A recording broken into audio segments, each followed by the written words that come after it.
നമസ്കാരം. റാഫ്റ്റോക്ക് മലയാളത്തിലേക്ക് എവർക്കും സ്വാഗതം. അങ്ങനെ കോഴിക്കോട്ടുകാർ എന്തായാലും സംഗതി ഉസാറാക്കി. സാമാന്യം നല്ല ജനങ്ങൾ കളി കാണാൻ വേണ്ടി സ്റ്റേഡിയത്തിലേക്ക് എത്തിയിട്ടുണ്ടായിരുന്നു, നല്ല തോതിൽ എത്തിയിട്ടുണ്ടായിരുന്നു. മത്സരം 1-1 സമനിലയിലാണ് അവസാനിച്ചിരിക്കുന്നത്. തിരുവനന്തപുരം കൊമ്പൻസ് കാലിക്കറ്റ് FC മൈതാനത്ത് വന്ന് കളിച്ച് സമനിലയിൽ പിരിഞ്ഞ് മടങ്ങിപ്പോവുകയാണ്. 1-1 സമനില. കൊമ്പൻസിൻ്റെ ഭാഗത്ത് ബ്രസീലിയൻ നിര തന്നെയാണ് കളിക്കാൻ ഇറങ്ങിയത് എന്ന് വേണമെങ്കിൽ പറയാം. കാരണം മൈക്കൽ അമരിക്കോ സാൻഡോസ്, അതുപോലെ റനൻ റോജ അറൗഹോ, പിന്നെ മറ്റൊരു ബ്രസീലിയൻ താരമായിട്ടുള്ള പാട്രിക് സിൽവ മോട്ട, അതുപോലെ തന്നെ ഓട്മർ ബിസ്പോ ഇവാഞ്ചലിസ്റ്റ, ഇങ്ങനെ ബ്രസീലിയൻ താരങ്ങൾ വെച്ചുകൊണ്ടാണ് അവർ കളിക്കാൻ ഇറങ്ങിയത്. കൂടാതെ അവരുടെ നിരയിൽ പ്രധാനമായിട്ടും മുഹമ്മദ് അസർ ഉണ്ടായിരുന്നു, അദ്ദേഹം ഗോളടിച്ചു. ഒപ്പം ഷിനു ആർ, അക്മൽ ഷാൻ തുടങ്ങിയിട്ടുള്ള ഇന്ത്യൻ താരങ്ങളും കളിക്കാൻ ഇറങ്ങിയിട്ടുണ്ടായിരുന്നു.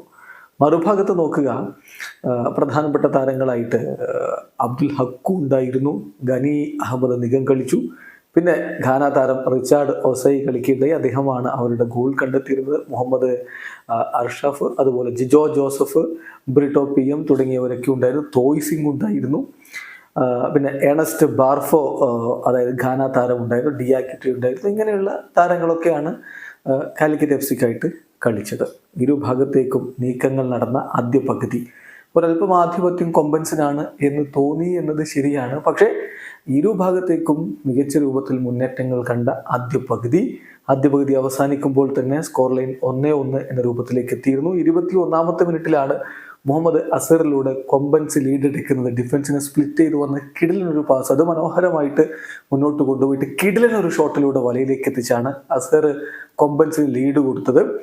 എന്നാൽ 32ാമത്തെ മിനിറ്റിൽ അതിനുള്ള മറുപടി റിച്ചാർഡിലൂടെ കൊടുക്കുകയുണ്ടായി കാലിക്കറ്റ് FC. അത് ഫ്രീ കിക്കിൽ നിന്ന് വന്ന പന്ത് ഹെഡറിലൂടെ വലയിലേക്ക് എത്തിക്കുകയാണ് റിച്ചാർഡ് ചെയ്തത്. യഥാർത്ഥത്തിൽ റിച്ചാർഡിനെ വേണ്ട വിധത്തിൽ മാർക്ക് ചെയ്തില്ല എന്നുള്ളത് കൃത്യമായിരുന്നു.